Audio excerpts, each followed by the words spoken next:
pas d'offrande qui change la vie de quelqu'un. Si tu es pauvre, tu donnes une offrande, tu resteras pauvre. Dieu ne pardonne personne parce qu'il confesse ses péchés. Personne n'ira en enfer à cause de son péché. Le péché, c'est un problème résolu en Christ. Je viens à l'église parce que je veux entendre Jésus-Christ. Dieu est en toi. Tu es parfait et accompli en lui. Je suis né pour Dieu.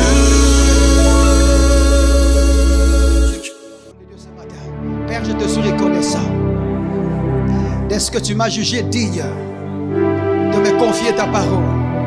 Je suis né par ta parole. Je vis par ta parole au-dessus des circonstances et de toute autre situation. Je sais, Seigneur, que je gagne toujours. Je réussis toujours. Et je prospère toujours selon ce que dit ta parole. Dans le nom puissant de Jésus. Est-ce qu'on peut acclamer ce Seigneur des Seigneurs et pousser des cris de joie si on peut, car il est roi. Merci beaucoup, merci beaucoup. Veuillez vous asseoir, veuillez vous asseoir. Merci d'être là ce matin. Veuillez vous asseoir. Merci à vous tous. Merci au bien-aimé Donamish qui est là. J'aime beaucoup, ça sera du bien de... C'est toujours bien de te voir. Merci beaucoup. Nous sommes en train de parler de phronesis et la prière. Pour tous ceux qui ne connaissent pas phronesis, c'est une sagesse de Dieu, du moins la sagesse de Dieu la plus élevée. Il y a le Sophia, qui est la sagesse théorique. Il y a le Sunesis, qui est la sagesse plus critique, plus raisonnée. Il y a aussi Phronesis, qui est cette sagesse-là pratique. Et par Phronesis, parce que nous l'avons amené en prière, nous avons défini Phronesis comme étant la compréhension active qui pose des actes et qui nous cause à le faire, tout en suggérant des lignes d'action en Christ. C'est cette sagesse de Dieu qui nous transporte à cette compréhension-là. Une compréhension active, agissante, faisante. Et cette compréhension pose des actes et nous cause à faire des choses qui nous sont suggérées de Christ ou en Christ, afin que nous puissions le faire. Vous êtes avec moi jusque-là? Je peux entendre votre amen, comme ça on continue?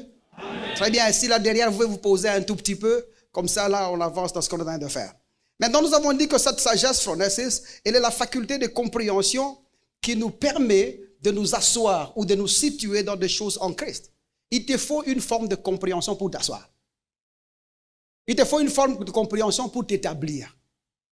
Beaucoup de gens divaguent dans les choses des gens, divaguent dans les émotions des gens, divaguent dans les opinions des gens. C'est parce que tout simplement ils ne sont pas assis. Mais il te faut une compréhension. La parole de Dieu, la connaître ne suffit pas. L'entendre ne suffit pas. Il faut aussi la comprendre. Quand tu comprends la parole de Dieu, ça devient bien. Tu vis plus excellemment et tu trouves des résultats de ce que tu crois. La foi doit produire des fruits. Mais elle ne produit pas de fruits dans nos vies parce que nous n'y sommes pas assis. Est-ce que nous avons semblé connaître tout ce temps? Paraît aujourd'hui être des opinions des gens ou des expériences des gens. Est-ce comme ça que nous avons cette mission pour essayer de sortir des gens dans les habitudes? L'église, ce n'est pas un lieu de démonstration d'habitude. Et si tu offenses les habitudes, tu deviens plus païen que les autres. Mais nous voulons remettre tout le monde en Christ. Parce que là, il y a la vérité des choses qui nous assoient en Christ. Il y a vraiment des choses. Et c'est dans la parole de Dieu ou dans les Écritures. Nous avons aussi dit que cette compréhension nous limite ou nous délimite. Délimite aussi nos acquis et limite nos acquis. Pour que tu n'ailles pas plus loin ou que tu ne sois pas en dessous ou en deçà de ce que Dieu a prévu pour toi en Christ. La joie en Christ est une vie bienheureuse. Quelqu'un me comprend jusque-là? C'est une vie bienheureuse. J'aime ce que Paul dit. Paul dit, nous prêchons l'évangile d'un Dieu bienheureux.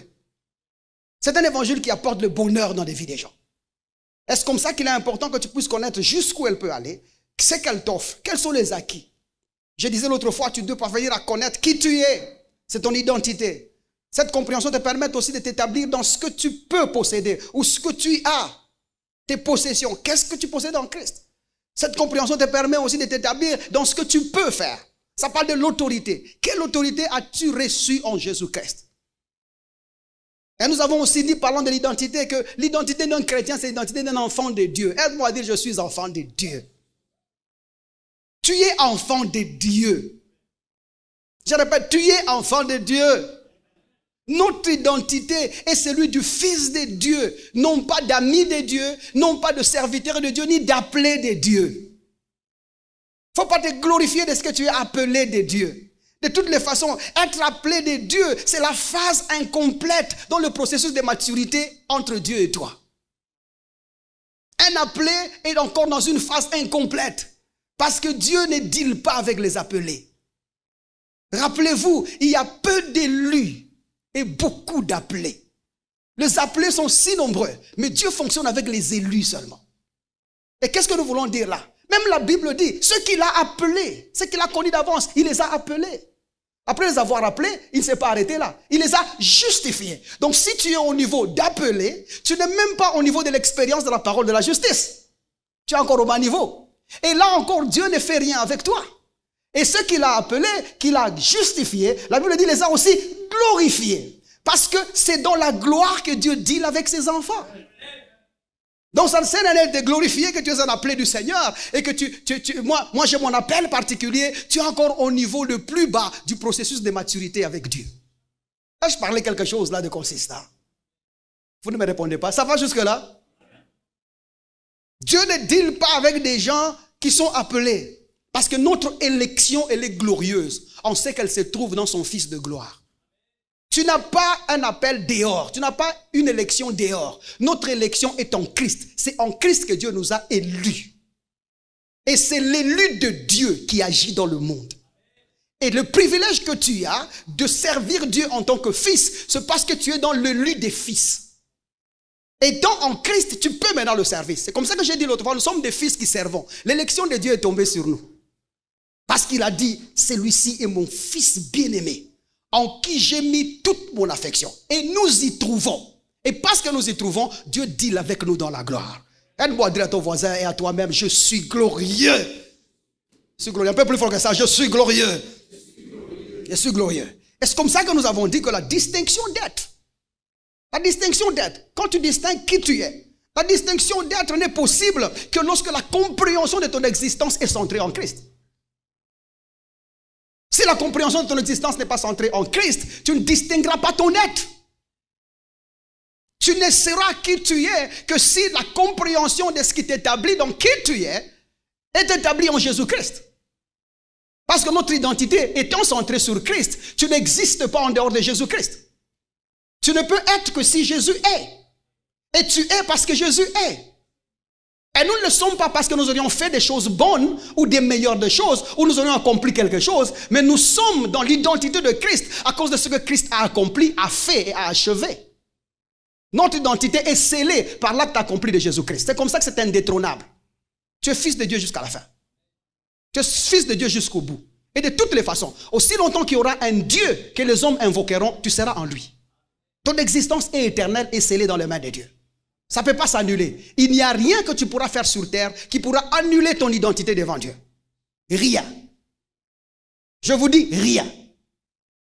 Parce que le prix de la croix a été payé pour ce que tu aurais fait, tu penserais faire et tu ferais. Il était sur la route avec les gens qui les critiquaient pour qui il mourait et il ne s'est pas repenti de mourir pour eux parce qu'ils l'ont insulté sur le chemin de la croix. Il les a pardonnés comme nous tous et il est mort pour nous tous, incluant ceux qui l'ont insulté dans le processus de leur salut. Ce qui voudrait dire aussi qu'il n'y a rien que tu peux faire qui peut annuler ton identité en Christ. Le prix a été payé et il suffit. Si c'est de toi que je parle, tu dis un bon amen et on avance. Maintenant, parce que nous parlons de la distinction, nous avons dit que ton être n'est possible que lorsque la compréhension est établie en Christ. C'est comme ça que la Bible dit que Jésus-Christ est venu après sa résurrection. Il est venu. Il est venu quoi faire? Il dit, il est venu afin de nous donner l'intelligence pour que nous connaissions le véritable. Et il ajoute, c'est lui le Dieu véritable. C'est-à-dire que cette intelligence qu'il nous a donnée après la résurrection, parce qu'il a soufflé sur nous, il a dit recevez le Saint-Esprit. En disant recevez le Saint-Esprit, ce n'est pas là qu'ils ont reçu le Saint-Esprit, mais recevez le Saint-Esprit, c'est-à-dire épouser le Saint-Esprit. En soufflant sur eux, ça leur a accordé la faculté de compréhension. Quelqu'un me comprend jusque-là? Parce qu'il est venu nous donner l'intelligence. L'intelligence, c'est la faculté de compréhension qui nous positionne dans notre identité correcte. C'est comme Adam dans le jardin d'Éden. Il était un être vivant comme tous les autres vivants. Les autres êtres vivants. Il y avait des animaux, il y avait des arbres qui étaient êtres vivants. Adam n'était pas dans le jardin unique être vivant. Mais il s'est vu différent des autres êtres vivants le jour qu'il a été soufflé. Le jour qu'on souffle sur lui, c'est alors que l'intelligence ou la faculté de compréhension de qui il est. Ainsi, Adam a distingué, moi je suis un homme et ça ce sont des animaux. Si la faculté de compréhension ne lui avait pas été donnée, il ne saurait pas la différence. C'est comme ça qu'il a plu au Seigneur. Que lorsqu'il ressuscite, il rentre au milieu de ses disciples et leur dit Shalom, Dieu vous a accepté. À cet instant-là, ils sont enfants de Dieu. Parce que tous ont dit tu es notre Seigneur et notre Dieu. C'était la formule de la foi à l'époque. Quelqu'un est avec moi jusque-là? Donc le Saint-Esprit a habité en eux à cet instant. Ils avaient déjà le Saint-Esprit. Et quand Jésus soufflait sur eux, c'est pour qu'ils épousent le Saint-Esprit, qu'ils s'habillent du Saint-Esprit, qu'ils reconnaissent qu'ils sont une nouveauté de vie différente des autres êtres humains. Il y a ceux qui vivent et ceux qui existent. Ceux qui vivent sont avec Dieu et ceux qui existent sont dans le monde des besoins. Nous sommes dans la satisfaction de Christ. Parce que nous avons reçu ce dont Dieu a pu donner. Et Dieu ne donne pas des choses, je répète. Dieu se donne lui-même. Parce que Dieu ne possède rien. S'il commence à posséder, il va connaître la valeur de la chose. S'il connaît la valeur de la chose, il doit en connaître le besoin. Il doit en connaître l'utilité. Et s'il en connaît l'utilité, il en a des fois besoin. Et s'il a besoin de cette chose-là, ce n'est plus lui. Parce que Dieu doit être autosuffisant sans avoir besoin de rien ni de personne. Quand nous parlons comme ça, on nous trouve pour des fous. Et pourtant, ça me la parole de Dieu. Ainsi, quelqu'un m'a demandé l'autre fois, pasteur, toi tu dis que Dieu ne donne pas de choses aux gens. Et pourtant, Pierre a demandé à Jésus, nous avons tout quitté et nous t'avons suivi. Écoutez bien le verbe. Nous avons tout quitté et nous t'avons suivi. Jésus dit, il n'y a personne qui aurait quitté sa mère, son père, sa sœur, écoutez bien l'énumération, sa maison, et ne pourrait recevoir dans ce siècle ou le siècle à venir ses frères au centuple, sa sœur au centuple, sa mère au centuple, sa maison au centuple. Il dit même dans la persécution, il ajoute, vous recevrez au centuple. Et il dit dans ce siècle et dans le siècle à venir. Jésus ne promet-il pas des choses? Vous avez lu le verset? Vous connaissez le verset, j'espère. Est-ce ça ne veut pas dire que Dieu donne des choses aux gens? Mais non. Le verbe, il est clair. Pierre pose une question conséquente. Selon qu'il était dit dans l'Ancien Testament, ainsi donc, l'homme quittera son père et sa mère et s'attachera à sa femme. Jésus est venu ajouter au verbe quitter un autre verbe qui est suivre. Et je vais vous dire tout à l'heure, ça voudrait dire quoi? Jésus peut-être, à un certain moment, il dit, tout celui qui veut me suivre doit porter ses charges de sa croix et ainsi me suivre. Et la suite du verset, c'est que celui qui aura gardé sa vie la perdra et celui qui aura offert sa vie la retrouvera. Qu'est-ce que Jésus est en train de parler en ça? Porter sa croix, ce n'est pas souffrir pour Jésus. Porter sa croix, c'est mourir. Quand tu acceptes de mourir, c'est ça, porter la croix. Et suivre Jésus, c'est aller dans sa vie. De quelle mort parlons-nous? Celle de la croix. Quelqu'un me comprend jusque-là? Donc, comme Pierre était en train de dire, nous avons quitté, il disait, nous sommes morts dans nos propres vies. Nous n'avons plus d'existence là dehors. Et nous t'avons suivi. Suivi où? Dans la mort. Nous t'avons suivi dans la mort. Et c'est comme ça que les choses sont au centuple. Parce que personne n'a 100 frères. Papa, nous avons crié au Seigneur, nous avons reçu 100 frères. Nous avons reçu 100 sœurs de famille, 100 maisons.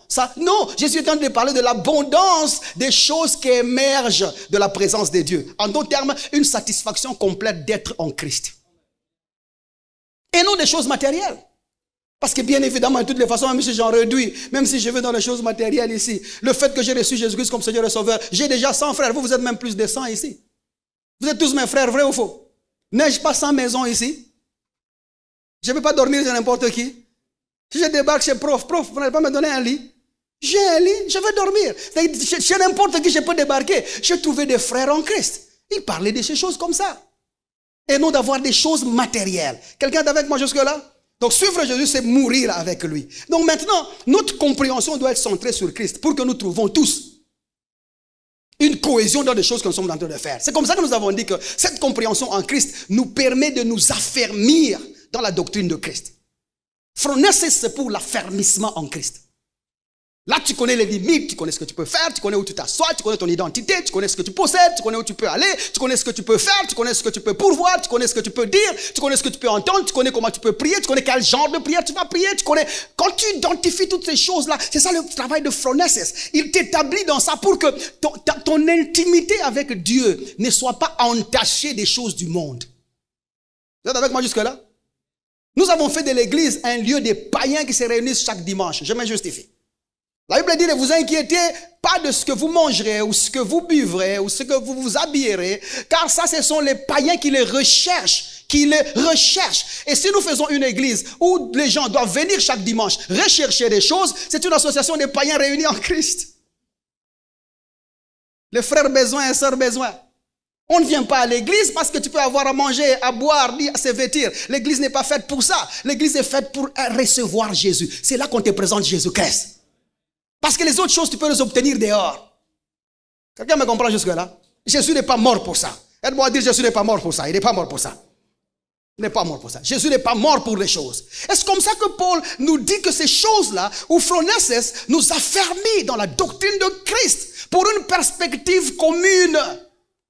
C'est pour une perspective commune. Phroneses, la sagesse de Dieu, celle qui pose des actes et qui nous cause à le faire, c'est pour une perspective commune. Que nous voyions les mêmes choses, comprenions les mêmes choses, vivions les mêmes choses, confessons les mêmes choses, prêchions les mêmes choses. D'ailleurs, Paul ajoute, c'est jusqu'à ce que nous parvenions à la stature parfaite de Christ. Et que nous prêchions les mêmes choses, mon frère.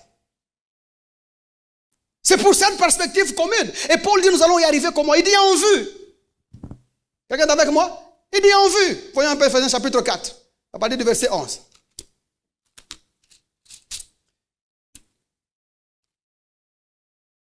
Ça fait du bien d'être dans son église parce que où j'étais allé prêcher, il faut réfléchir 4 fois avant de dire une ligne. De peur que tu n'amènes pas un feu étranger sur l'altar d'autrui. J'étais là dans mon cœur, je me dis, Tourisana. Attention. Ici, non, ça c'est les champs de tir. C'est nous tirons. Pas de problème, c'est chez nous ici. C'est pas ça. C'est comme si les gens ne sont pas contents. C'est pas ça. C'est chez nous, non? Si on tire. Regardez le verset 11. Il dit, il a donné les uns comme apôtres, les autres comme prophètes, les autres comme évangélistes et les autres comme pasteurs et docteurs, pour le perfectionnement des saints. Regardez, les ministères, c'est pour le perfectionnement des saints. Le ministère, ce n'est pas pour rendre riche quelqu'un. J'ai entendu un homme de Dieu dire, écoute, si tu sèmes dans ma vie et dans mon ministère, Dieu va te faire millionnaire parce que j'ai une mission et un ministère de rendre les gens riches.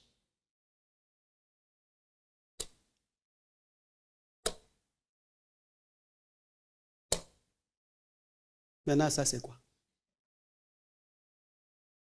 Le ministère, c'est pour le perfectionnement de ça. Et nous le perfectionnons comment? Paul dit en vue. Aidez-moi à dire en vue. La perfection est en vue. Elle n'est pas oisive. Elle pointe sur quelque chose. En vue. Il dit en vue de l'œuvre du ministère de Christ et de l'édification du corps de Christ. J'ai voulu lire ça comme ça.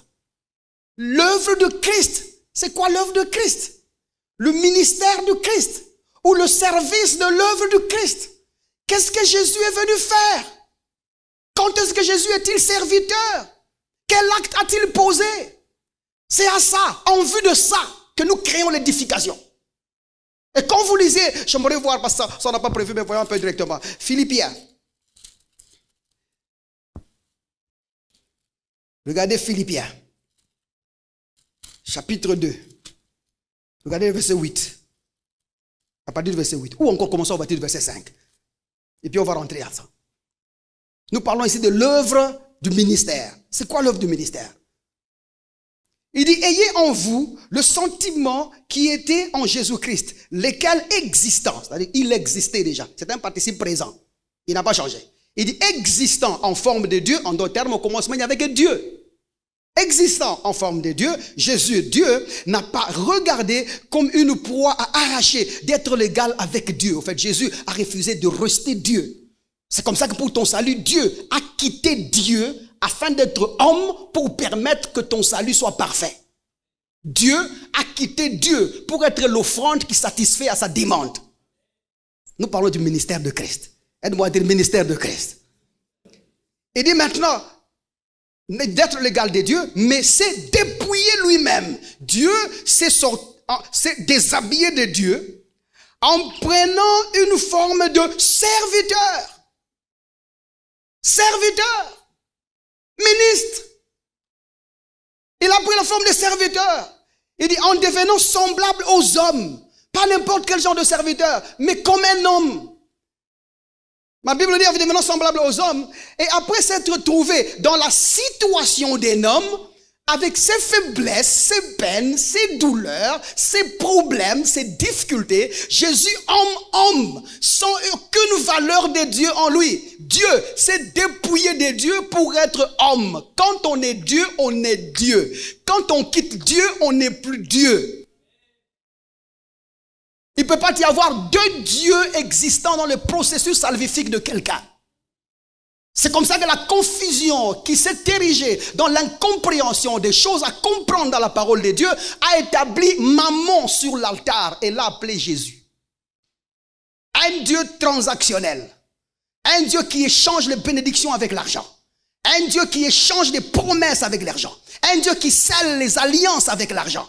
C'est Dieu-là qu'on a mis là.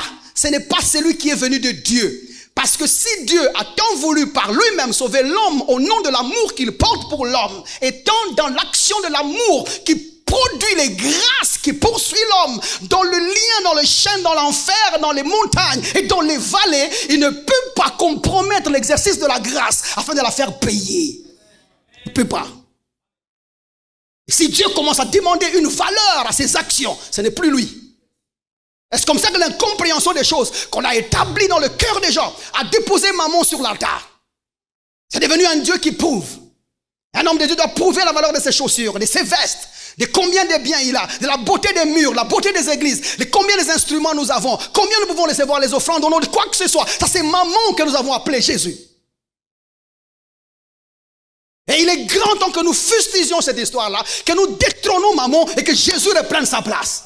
Parce que trop c'est trop. Et on ne peut pas le faire seul. J'aimerais le faire avec vous. Qu'on enlève ces trucs. Cet homme qui vole nos familles. Cet homme qui perturbe nos oncles, nos tantes. Cet homme qui souffre nos sœurs et frères. Cet homme qui menace nos foyers. Cet homme qui menace nos maisons conjugales. À cause des envies et des passions charnelles. Qui érigent ou qui s'est érigé dans le cœur des gens. Par le sermon d'un homme qui a peint une couleur de Jésus. Dans son sermon fanatique. Afin d'arracher de l'argent aux gens. Ça doit finir ces histoires. Parce que ce que nous voulons, si Jésus reprend sa place, les enfants de Dieu vivront dans la liberté. Amen. La Bible dit c'est pour la liberté que vous avez été affranchis. Vous voyez, parce qu'il n'y a pas eu l'évangile, la liberté n'est jamais entrée. C'est comme ça que la Bible est en train de dire, nous avons attendu le salut, mais nous n'avons vu que du vent. Nous ne sommes pas de ce temps des prophètes où ils ont entendu le salut, les ténèbres a régné et les gens ne pouvaient pas accéder au salut. Mais non, notre salut est vivant, notre espérance est vivante. Jésus est réellement venu, il est réellement mort. Il a donné de sa vie pour que nous puissions être présents auprès de Dieu. Et il ne fait pas payer. Il ne fait pas payer. Il ne fait pas payer. Elle ajoute, et après s'être trouvé dans la situation d'un homme, il s'est humilié lui-même. Regardez le serviteur. Il n'est pas seulement humble, mais il pose l'acte d'humilité. Il s'est humilié lui-même. Quelqu'un l'a-t-il poussé à s'humilier? Non. Quelqu'un l'a-t-il forcé à s'humilier? Non. La Bible dit, il s'est humilié lui-même. Ah bon, Jésus, tu t'es humilié toi-même? Et Paul nous dit, se rendant obéissant. Non seulement qu'il était humble par lui-même, mais il dit aussi qu'il était se rendant obéissant jusqu'à la mort. L'obéissance que Dieu regarde et l'humilité que Dieu regarde, je commence par là. L'humilité que Dieu regarde et l'humilité qui conduit à l'obéissance. Et l'obéissance que produit l'humilité qui conduit à l'obéissance que Dieu regarde est celle qui mène à la mort. Et la Bible ne s'arrête pas là. Si tu veux être obéissant auprès de Dieu, humble auprès de Dieu, accepte de mourir. De quelle mort? Il dit de la mort jusqu'à la croix. On est obéissant devant Dieu quand on est mort jusqu'à la croix. Non seulement mourir dans une maison. C'est comme ça que si tu n'as jamais reçu Jésus-Christ comme Seigneur et Sauveur, ça veut dire que tu n'as jamais atteint cette dimension de genre de mort. Tu es orgueilleux devant Dieu. Et tu peux voir les choses te résister parce que la Bible dit Dieu résiste aux humbles, mais il fait grâce. Dieu résiste aux orgueilleux, mais il fait grâce aux humbles. Vous êtes avec moi jusque-là? Nous, ici, nous avons accepté Jésus-Christ. Nous n'avons pas retenu nos vies. Nous avons accepté d'amener cette vie dans la mort avec lui. Et dans les profondeurs de la mort même, nous sommes allés. Et d'ailleurs, si la mort avait 66 mètres, j'y suis allé. Si la mort avait 1000 mètres, j'y suis allé. Je n'ai point honte d'être appelé celui qui est mort avec Jésus-Christ. Et je suis dans la joie de savoir que je suis ressuscité avec lui. La Bible dit, c'est ensemble que vous êtes ressuscités avec lui. Et Dieu nous a fait asseoir encore ensemble avec lui. Parce qu'il n'y a pas de gloire sans résurrection. Il faut que tu ressuscites pour être dans la gloire. Ajoutons un peu de choses là. Jusqu'à la mort à croix. Et c'est pourquoi aussi Dieu l'a souverainement élevé. Et il lui a donné le nom qui est au-dessus de tous les noms. Afin qu'au nom de Jésus, tous genoux fléchissent dans les cieux, sur la terre et sous la terre. Et que toute langue confesse que Jésus-Christ est Seigneur à la gloire de Dieu le Père. Jésus-Christ a reçu cette glorification parce qu'il a accepté de s'humilier, de s'obéir, en d'autres termes, de servir Dieu jusqu'à la mort. Est-ce comme ça que lorsque nous lisons ici, Paul est en train de dire que c'est en vue de l'œuvre du ministère et de l'édification du corps de Christ. L'édification du corps de Christ, c'est ce que nous faisons. Édifier le corps de Christ. Nous les édifions dans quoi? Dans ce que Jésus-Christ a fait pour nous. Parce que sinon, si ce n'est pas en vue de l'œuvre du ministère, nous n'allons pas parvenir à l'unité de la foi. Nous n'allons pas parvenir à la connaissance du Fils de Dieu. Nous n'allons pas parvenir à l'état d'homme fait. Nous n'allons pas parvenir à la stature ou à la mesure de la stature parfaite de Christ. Il est impossible. C'est comme ça que nous avons des gens dans l'église 20 ans, mais aucune année en Christ. Ils n'y parviendront pas. Parce que ce qui s'écoute tous les jours n'est pas en vue. Ça doit être en vue. Lui-même, Jésus-Christ, la Bible est en train de dire, vous vous rappelez, Hébreux chapitre 12, à partir du verset 2, il dit Jésus-Christ, qui est l'auteur et le consommateur de notre foi, lequel, en vue, lui aussi était en vue de la gloire qui lui était réservée, a souffert la croix, méprisé l'ignominie et s'est assis à la droite du Père. Celui-là même qui t'a sauvé a accepté de passer par tout ça pour avoir la gloire. Et toi, tu veux pas? Toi, tu veux pas? C'est comme ça que beaucoup de gens sont sous la tromperie des gens. Parce qu'ils ne sont pas en vue. Ils vivent sous les ruses des gens. Sous la séduction des gens. Où les gens les prêchent n'importe quoi. Ils acceptent. Où on les séduit de n'importe quelle manière. Ils acceptent. Parce qu'ils n'ont jamais été en vue. En vue de l'œuvre du ministère. Nous devons pointer à ce que Dieu a fait pour nous en Christ. Le serviteur, c'est Jésus. Jésus, c'est le sota. Du sozo de notre soteria. Ça a été beau ça. Je ne pensais même que ça viendrait comme ça. Jésus c'est notre sota. L'acteur de notre salut. C'est comme un empereur. Quand il gagne, il sécurise. Quand il sécurise, il protège. Quand il protège, il pourvoit à manger. Quand il donne à manger, il donne l'appétit. Quand il donne l'appétit, il donne la faim. Quand il donne la faim, il y a kataba. C'est un sota. Il ne supervise pas seulement la victoire. Il la gagne et il offre. Il la sécurise, il la maintient. Tu n'as pas besoin de faire quoi que ce soit. Parce que le sota est présent. Il maintient ce qu'il a fait. Et il le garde jusqu'au bout. Oh, aide-moi à dire, je sais que je suis sauvé. C'est que je suis sauvé. Mais non, si ce n'est pas en vue que tu as été formé. Si ce n'est pas en vue, il est difficile que tu sois affermi. C'est comme ça qu'Hébreux chapitre 13, à partir du verset 9, nous dit clairement. Lisons ça. Lisons ça. J'ai cité beaucoup de versets. Il est grand temps que nous commençons à lire maintenant. Ça va jusque là? La parole de Dieu abonde au milieu de nous. Vraiment, elle abonde au milieu de nous.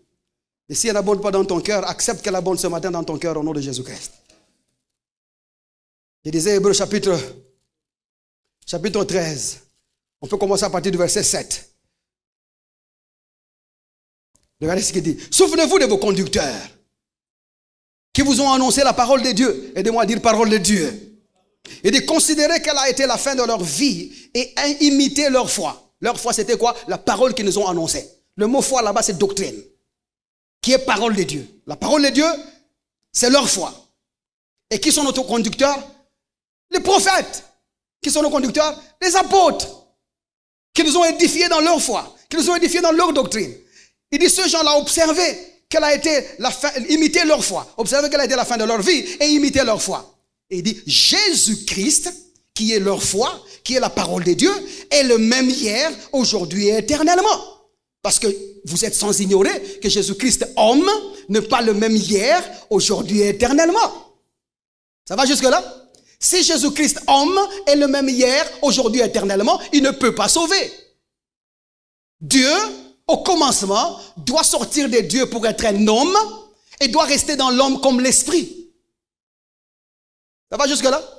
De la même manière que Dieu a envoyé son Fils pour sauver le monde lorsque le temps s'est accompli. Le même verset 6 du chapitre 4 de Galates chapitre 4 est en train de nous dire clairement que Dieu a envoyé dans nos cœurs l'esprit de son Fils. Et le Fils et l'Esprit ont été envoyés dans nos vies. L'un pour nous sortir d'eux, l'autre pour habiter dans. Et si tu n'as pas vécu ces phases, tu n'as pas cru au Seigneur. Ah, moi, tu vois, quand tu parviens à des choses comme ça, tu deviens inébranlable. Inébranlable. Et tous ont été envoyés. Et il est important que je mentionne ça, parce que je vais marteler un peu sur quelque chose plus tard. Là. Il dit, verset 8, Jésus-Christ est le même hier, aujourd'hui, éternellement. Le verset 9 qui nous a amenés ici, il dit, ne vous laissez pas entraîner par des doctrines diverses et étrangères. Il nous informe qu'il y a plusieurs doctrines. Mais ces doctrines-là sont étrangères à la parole de Dieu, à la parole de leur foi et à Jésus-Christ. Ce sont des sujets étrangers. Et puis il ajoute, ne vous laissez pas entraîner. Il est vrai que toi tu ne choisiras pas. Les gens vont te laisser entraîner. Tu te retrouveras déjà que tu es entraîné. Arrête d'être entraîné. Prends un peu un frère. Essaie de ramener tout ce qu'on t'a dit en Jésus-Christ. Essaie de réanalyser en Christ. Aucune parole de l'Ancien Testament n'a jamais pointé à Jésus. Tout pointe à Jésus. Jésus-Christ lui-même dit, vous sondez les Écritures, car vous pensez avoir en elles la vie éternelle. Ceux de l'Ancien Testament cherchaient dans les Écritures la vie éternelle. Parce que c'était là. On les avait dit qu'elle était là. Et Jésus dit, mais ce sont elles les Écritures qui rendent témoignage de moi. C'est-à-dire que si ceux de l'Ancien Testament, de l'Ancienne Alliance, cherchaient dans les Écritures, ils pourraient trouver Jésus. Mais parce que la compréhension, ils ne l'avaient pas, ils ne pouvaient pas avoir la compréhension en Christ, c'est comme ça qu'ils sont passés à côté de la personne de Jésus. Doctrines diverses et étrangères. Et puis il dit, car il est bon. Aide-moi à dire, il est bon. Il est bon que le cœur soit affermi par la grâce et non par des aliments qui n'ont servi de rien, à ceux qui s'y sont attachés. Il y a plusieurs aliments que les gens ont mangés, mais l'aliment qui amène à l'affirmissement, c'est la grâce, l'œuvre de Dieu accomplie en Jésus-Christ. Si on te prêche l'évangile de Jésus-Christ, je crois que ton amen serait plus fort que ça, c'est alors que tu parviendras à l'affermissement. Nous voyons des gens aller sur le campus, faire la médecine 7 ans, et ils y sortent docteurs. Mais il y a des gens qui sont dans l'église 7 ans, mais ils ne sont rien. Ils y sortent possédés, cherchant la délivrance, cherchant l'aide de Dieu, cherchant le soutien de Dieu, attaquant et brûlant, lançant les feux, donnant les offrandes, faisant les alliances, croyant que la dîme peut produire quelque chose dans leur vie, espérant dans les choses de ce monde pour changer leur propre vie au nom de Dieu. Ils ont arrêté Jésus il y a longtemps, ils ont abandonné Jésus il y a très longtemps. Maintenant ils sont dans les selles, ils sont dans les quoi encore, dans les chicottes, ils sont maintenant dans les bombes, ils sont dans les grenades, ils sont dans les kalachnikov, ils sont maintenant dans les matungulupori, ils sont ils sont dans l'eau, ils sont dans l'huile. Avant, quand nous grandissions, l'huile, on s'éloignait seulement. Maintenant, ils commencent à boire l'huile. Commence à boire l'huile. Jésus, on l'avait laissé il y a longtemps. L'église s'est déjà laissée entraîner par d'autres choses. La faiblesse des résultats des choses en Christ dépend de ce que tu comprends de ce qu'il a fait pour toi. Si tu as bien compris, tu gagneras toujours. Mais si tu as mal compris, tu échoueras toujours. Tu te plaindras toujours. Tu penseras que Dieu est loin. Et pourtant, il est en toi. Tu chercheras ce que tu possèdes déjà. Tu demanderas ce que tu as déjà. Doctrines diverses et étrangères. Qu'est-ce qu'on ne nous a pas amené? Qu'est-ce qu'on ne nous a pas amené? D'autres nous ont presque dit, si tu n'es pas baptisé d'eau, tu n'iras nulle part. D'autres nous ont dit que le baptême d'eau, c'était ça le sceau de la maturité dans une église. Si tu n'es pas baptisé d'eau, tu es un enfant. D'autres ont dit que la Sainte Seine, c'était la table du Seigneur. Oui. Maintenant, dans la table du Seigneur, seuls les adultes qui ont été baptisés vont manger la table du Seigneur. Si vous dites que c'est la table du Seigneur, pourquoi est-ce que vous conditionnez à la table qui ne vous appartient pas? Pendant que le propriétaire de la table a dit, venez tel que vous êtes. D'autres ont cru qu'en mangeant la Sainte Seine, vous serez guéris de vos maladies. D'autres pensent qu'en mangeant la Sainte Seine, c'est alors que nous nous rappelons de Jésus-Christ, nous nous souvenons de Jésus-Christ. Parce qu'il a dit, faites ça en mémoire de moi. Et pourtant, quand vous lisez là-bas, c'est clair, noir sur blanc. Ceci est mon corps qui a été brisé pour vous. Faites ceci. Le ceci pointe à quoi? Au brisé du corps. Faites ceci en mémoire de moi. Chaque fois que vous êtes dans les Écritures et que vous êtes en train de lire les Écritures, prêchez les Écritures, communiez au nom de ce que Dieu a fait pour nous. Faites ceci en mémoire de moi. Brisez les corps aussi, vos corps pour les autres. Il a brisé pour nous. Nous aussi, quand nous nous rappelons du grand salut, nous faisons quoi? Nous les brisons pour les autres. Ça parle de l'amour qui est donné sans condition. Il dit, ceci est mon sang, le sang de mon alliance avec vous, qui a été versé pour vous. Il dit, quand vous vous souviendrez de moi, faites ceci. Faire quoi? Verser le sang. Accepte de mourir pour ton prochain. Accepte de mourir pour l'autre. Mourir pour l'autre, c'est aimer son prochain. Parce que la Bible nous prouve qu'aimer dans la Bible, c'est mourir pour l'autre. Jésus a fait ça pour nous. Nous aussi, nous devons faire ça. Ce n'est pas dans la démonstration d'une coupe. Ce n'est pas dans la démonstration d'un pain. Et nous avons introduit une doctrine diverse. J'ai vu un pasteur américain en train de démontrer un truc. Il prend sa main et il prend 2 verres. Et l'autre frère est là. Il commence à faire le rite mystique devant tout le monde. Vous voyez ce que Jésus est en train de faire ici. C'est comme l'acte de pacte. Tu coupes ton sang et ton sang descend dans les verres. Lui aussi coupe son sang et le sang descend dans les verres. Et ça s'appelle sang de l'alliance. Et moi je bois et il boit. Et nous formons. C'est la sorcellerie en plein culte. Et les gens sont là, profondeur.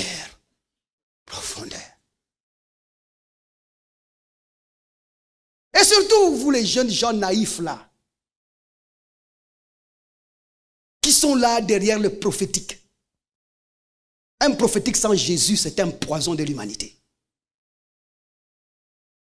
Quand le prophétique ne pointe plus à Christ, il pointera à l'enfer. Rappelez-vous, le prophète n'a rien à, permettez-moi le terme, le prophète n'a rien à foutre. Il sait que dans la guerre à la fin du monde, on va y jeter la bête et le prophète. Il connaît où il va. Donc quand il ne te pointe pas à Christ, il est sûr d'où il va. Et si toi tu le laisses prophétiser comme ça, des choses qui ne pointent pas à Christ, mais qui pointent aux choses, et tu es content, tu penses qu'on t'aide, pendant que ces choses-là ne t'aident en rien. Loyal lobé. C'est ton problème. C'est ton problème. La Bible dit l'esprit de la prophétie. La pensée de la prophétie. C'est le témoignage de Christ. Et la Bible dit aussi que lorsque nous prophétisons, nous le faisons selon l'analogie de la foi. La prophétie doit être centrée sur Christ. Et c'est bien qu'on dise l'analogie de la foi. Parce que du temps de Samuel, on a dit bien, c'est Samuel qui dit, Samuel écrit, il dit, avant le voyant. Le prophète d'aujourd'hui, on l'appelait voyant. C'est Samuel qui dit. Celui qui était voyant avant, maintenant on l'appelle prophète. Pourquoi? Parce que Samuel a commencé à révolutionner les choses. Avant, on voyait n'importe quoi de n'importe qui. Il pouvait revenir, je vois, et on dit, Dieu nous a parlé. Mais du temps de Samuel, Samuel a dit, non, il faut qu'on redéfinisse ces choses. Maintenant, ne sera appelé voyant que les prophètes de Dieu. Quelle est la différence? Prophète, c'est celui qui interprète les Écritures. Avant, il y avait la loi de Moïse qui était là. N'oubliez pas que les prophètes sont disciples de Moïse. Maintenant, si tu veux prophétiser, il faut que tu tombes dans la loi de Moïse. C'est comme ça que chaque prophétie qu'il donnait à l'époque terminait toujours avec des conditions. Si vous demandez pardon, si vous faites ceci, je ferai ceci et cela. Si vous vous conduisez comme ça, je ferai ceci et cela. Parce que c'était les disciples de la loi, prophètes. Le prophète doit se fixer dans l'esprit de la doctrine dans laquelle il est. Ceux de l'ancienne alliance étaient dans la doctrine mosaïque. C'est comme ça qu'ils prophétisaient avec la loi dans leur bouche. Mais nous qui sommes en Christ, nous ne sommes pas mosaïques. Nous avons l'analogie de notre foi. Et l'analogie de notre foi pointe en Jésus-Christ. Quand je prophétise, ma base de données à moi, c'est ce que Dieu a fait pour moi en Christ. C'est comme ça que j'ai du mal avec un prophète qui peut dire que Dieu dit arrête l'impudicité. Ça pose problème. Parce que dans l'analogie de notre foi, celui qui parle par le prophète, c'est l'esprit de celui qui est mort pour notre péché. Il ne peut pas nous reprocher pour l'objet de sa mission. À ce moment-là, il aurait failli. C'était une promenade ou un film d'horreur qu'on nous a présenté à la croix de Golgotha il y a plus de 2000 ans. Une farce qui a attiré les émotions des gens, mais qui n'a pas sauvé les esprits. Celui qui est mort à la croix doit savoir qu'il en a fini avec le péché. Et si l'esprit de celui qui est mort à la croix doit rappeler le péché aux hommes, ce n'est plus l'esprit de celui qui sauve. Je parle quelque chose jusqu'à là. J'ai des problèmes aussi avec un prophète qui dit alléluia, alléluia, c'est moi le Saint-Esprit, je suis au milieu de vous. Ça pose problème. Parce que la Bible dit clairement que c'est poussé par l'Esprit que les saints hommes ont parlé de la part de Dieu. Et tout esprit qui vient de la part de Dieu, à ceci nous connaissons tout esprit qui vient de Dieu. C'est l'Esprit qui confesse Jésus venu en chair. Et bien évidemment, si c'est l'Esprit de Dieu qui l'a poussé, il va confesser Jésus venu en chair. Et maintenant, si c'est Jésus qui est venu en chair qu'on confesse, voyant le Jésus qui était en chair, lui nous a dit, lorsque le Saint-Esprit viendra parler au milieu de nous, ou parler au milieu de vous, il ne parlera pas de lui-même. Alors si j'ai le Saint-Esprit commence à s'élever en gloire et dire c'est moi le Saint-Esprit qui vous parle, il y a un problème. Il y a un problème. Parce qu'il n'existe personne au ciel, sur la terre, sous la terre, avec le nom du Saint-Esprit. Il n'est pas là. Le Saint-Esprit, c'est une qualification. J'espère que vous comprenez le français. C'est un esprit saint. Ça va? L'origine du mot Saint-Esprit est partie d'où? Avant, dans le temple, quand ils ont conçu le premier temple là, et que quand Dieu voulait répondre, ou les anges voulaient agir dans ce temple là, et que le souverain sacrificateur offrait l'offrande, il y avait un vent qui soufflait sur la tente, ou dans la tente.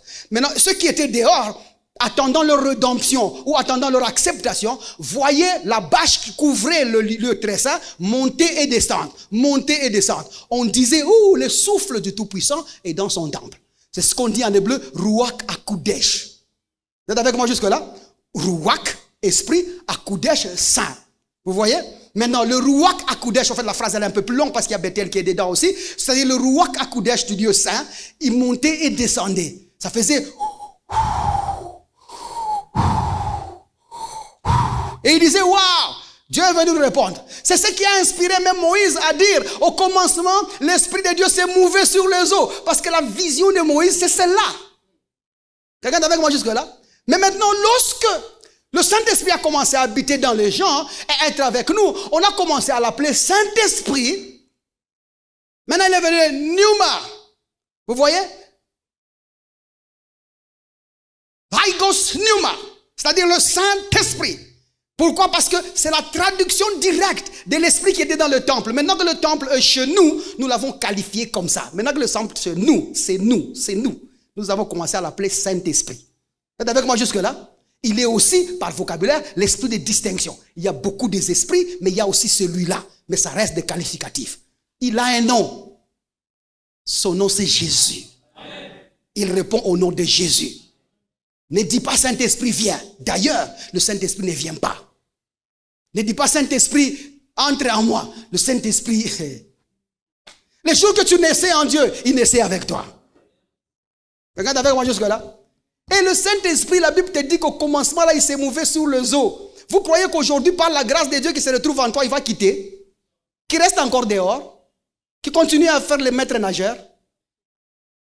Il a une place, il ne te quittera pas. La Bible dit jusqu'à la fin de temps. Il est avec toi. Le Saint-Esprit, c'est le sceau ou le gage de ta rédemption. Le sceau de notre salut. C'est le Saint-Esprit qui t'associe à la divinité divine. Tu es maintenant participant à la nature divine à cause du Saint-Esprit qui est en toi. C'est comme ça qu'au ciel, il n'y a pas 3 trônes. Trône du Père, trône du Fils, trône du Saint-Esprit. Il n'y a qu'un seul trône où il y a le Seigneur des Seigneurs, Jésus-Christ. Quand tu y arriveras, tu trouveras un seul trône et tu demanderas, mais pourquoi il n'y a que toi qui règnes, Jésus? Il va dire, mais nous sommes dans le ciel. Il dit, oui, mais n'est-ce pas que la Bible dit, tu seras à la droite du Père? Il va te dire, droite du Père veut dire autorité. Alors le Père, il est où, Jésus? Ben, je veux le voir. Il dit, mais n'as-tu pas lu? Toute la divinité habite corporellement en moi. Le Père est dans le Fils. Mais tu vas dire, ah, ça je comprends. Je me rappelle avoir lu ça. Mais Jésus, à ta gauche, il n'y a personne. Où est le Saint-Esprit? Et c'est alors que Jésus tressaillera de joie. Il dira, waouh, mais c'est toi. Quoi, c'est moi? Il dit, oui, mais celui qui habite en toi, c'est toi. Tu as ramené mon esprit. Maintenant que nous sommes là, il n'y aura que nous et un en Dieu. Il n'y aura plus de Père, il n'y aura plus de Fils, il n'y aura plus de Saint-Esprit, mais il n'y aura que Dieu qui est tout en tous et pour tous. Amen. Et nous rentrerons dans un monde parfait où la divinité se réjouit en elle-même.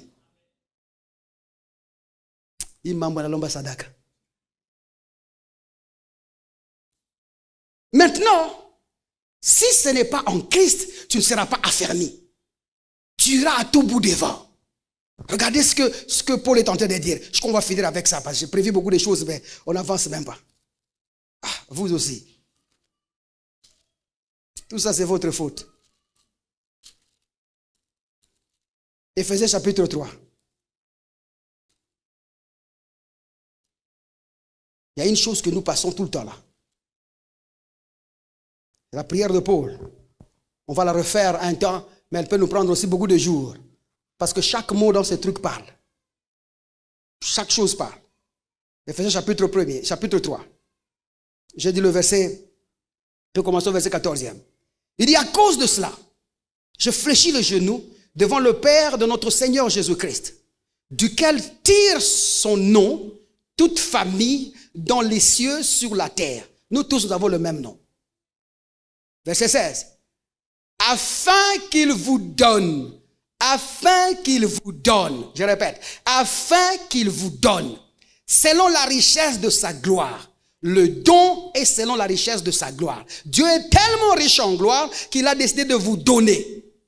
De vous donner quoi? Il dit d'être puissamment fortifié par son esprit dans l'homme intérieur. En sorte que Christ habite dans vos cœurs par la foi. Jésus est déjà dans vos cœurs. Mais dans plusieurs cœurs, il n'y habite pas par la foi. Parce que le Jésus qui est là est juste un insigne, une marque, un sujet, mais il n'y est pas par la foi. Car le Jésus actif qui habite dans l'homme ne trouve activité et accomplissement que s'il est établi sur une forme de doctrine. Ou sinon, c'est une blague. Afin d'être puissamment fortifié par son esprit, dans l'homme intérieur, l'esprit nous fortifie en nous révélant Jésus. Plus il nous révèle Jésus, il nous établit en Christ. Jésus-Christ en nous, c'est combien de lui nous connaissons. Quelqu'un me comprend? Oh, vous êtes là? Jésus-Christ en nous, c'est l'acquis de sa personnalité détaillée qui est en nous. Qu'est-ce que tu sais de lui? C'est ce qui présage sa présence. Si tu ne connais rien de lui, bien évidemment, il n'est pas dans toi. Parce que vous aurez un Jésus doctrinalement ou encore théoriquement en vous, c'est ça le mot que je cherchais, vous aurez un Jésus théoriquement en vous parce que il est juste là, quand tu as cru en Jésus-Christ comme Seigneur et Sauveur, théoriquement il doit être en toi. Mais un Jésus inactif, parce que doctrinalement absent. Théoriquement présent, doctrinalement absent. Et c'est comme ça que tu ne peux pas obtenir des résultats. Et il dit d'être puissamment fortifié par son esprit dans l'homme intérieur, en sorte que Christ habite dans votre cœur par la foi, doctrinalement présent. Il dit afin qu'étant enraciné et fondé dans l'amour, vous puissiez comprendre. Vous puissiez comprendre. Pas connaître. Pas être instruit. Que vous puissiez comprendre. Vous ne faites pas l'instruction. Vous ne faites pas ce que vous connaissez. Mais vous faites et vous vivez ce que vous comprenez. Quelqu'un me comprend jusque-là? Afin que vous puissiez comprendre. La compréhension est très importante. Il dit avec tous les saints. Notre compréhension doit être commune.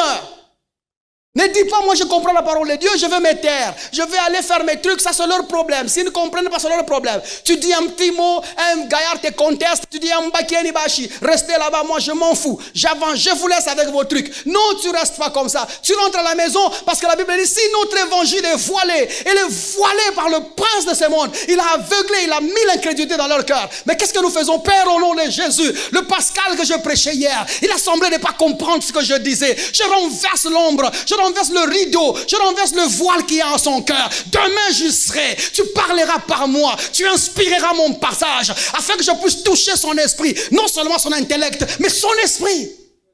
Et le Saint-Esprit qui active les choses en vous va vous conduire là-bas afin que vous puissiez lui parler. Vous êtes avec moi jusque-là? Afin que vous puissiez lui parler. Vous le trouverez avec les questions d'hier parce que vous avez prié pour ça.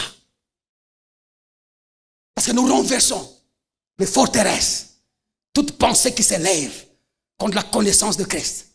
Et nous le soumettons à l'obéissance de Christ. Et Dieu, nous sommes même prêts à punir toute désobéissance. Nous les punissons comme Akada Bayasha. Rappelez Mokota. Tu dois croire toi. La Ketara. Le salut, je le vois. Ça ne peut pas passer à côté. Non, ce n'est pas possible. Toi, tu as tous les critères de quelqu'un qui peut nous aider à évangéliser. Tu ne restes pas comme ça. Kama la Kata, Balaka. Tu rentres là-bas, la première personne que tu appelles le matin, mon frère Pascal. Est-ce que tu as le temps pour moi aujourd'hui?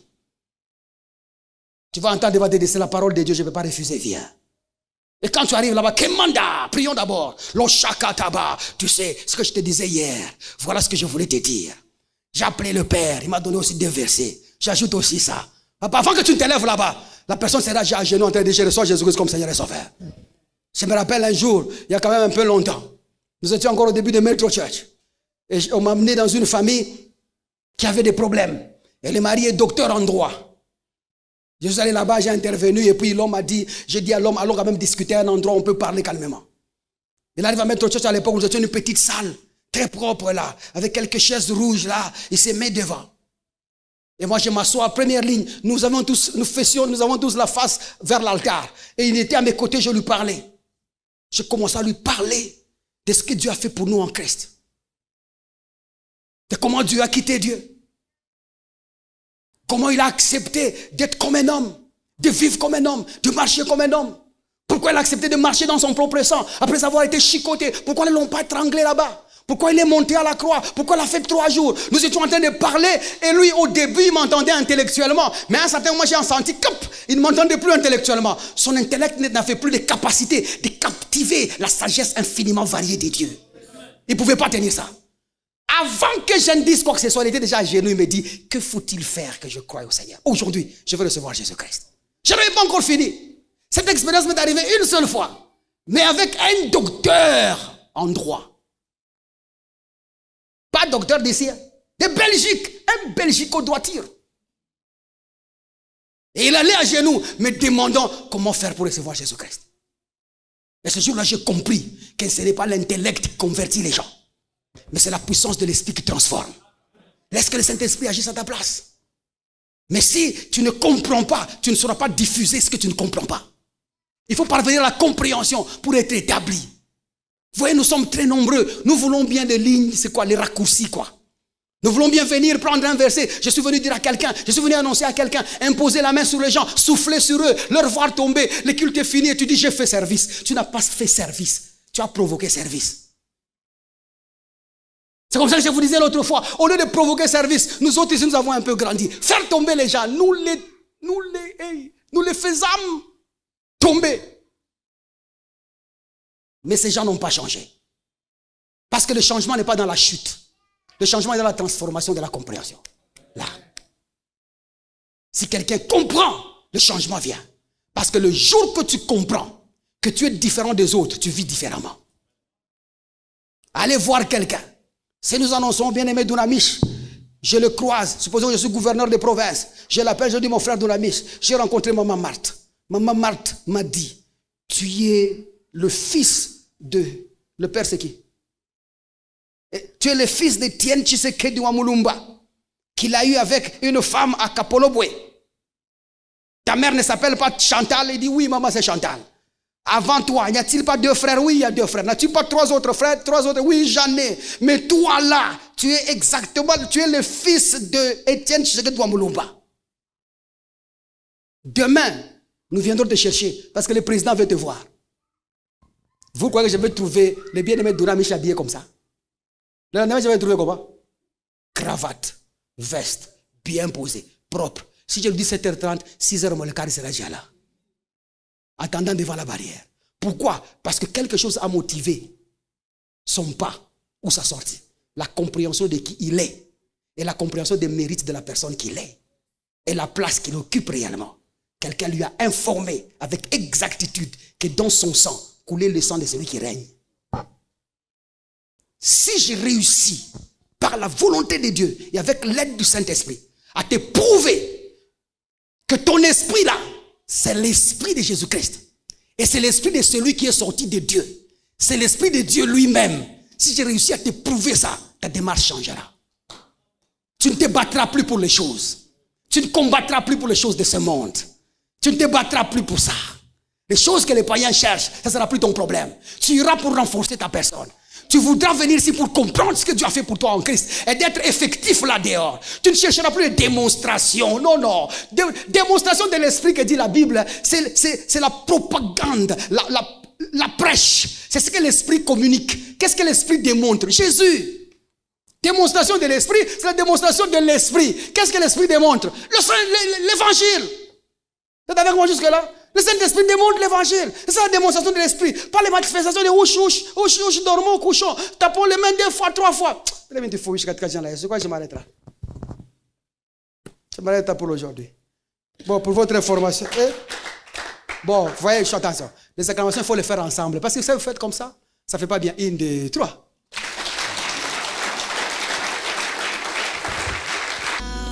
Cette diffusion a été sponsorisée par des frères et sœurs qui croient en l'avancée de l'évangile de Jésus-Christ et Jésus-Christ crucifié sans additif. Si vous désirez vous joindre à eux, veuillez nous contacter au +243 99 000 27 60 ou encore par email à l'adresse maîtrechurchrdc@gmail.com.